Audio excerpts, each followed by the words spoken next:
Ang mabuting balita ng Panginoon ayon kay San Lucas, chapter 4, verse 24 to 30.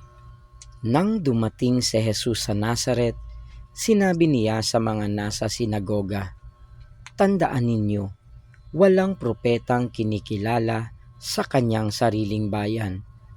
Ngunit sinasabi ko sa inyo, maraming babaeng balo sa Israel noong kapanahunan ni Elias nang hindi umulan sa loob ng 3 taon at kalahati at magkaroon ng matinding tagutom sa buong lupain.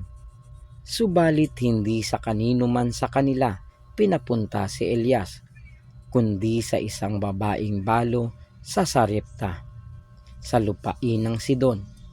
Sa dinami-dami ng mga ketongin sa Israel noong kapanahunan ni Eliseo, walang pinagaling isa man sa kanila.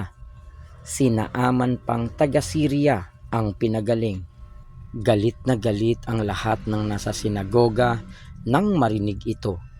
Nagtindigan sila at ipinagtabuyan siyang palabas sa taluktok ng burol na kinatatayuan ng bayan upang ibulid sa bangin. Ngunit dumaan siya sa kalagitnaan nila at umalis. Ang mabuting balita ng Panginoon.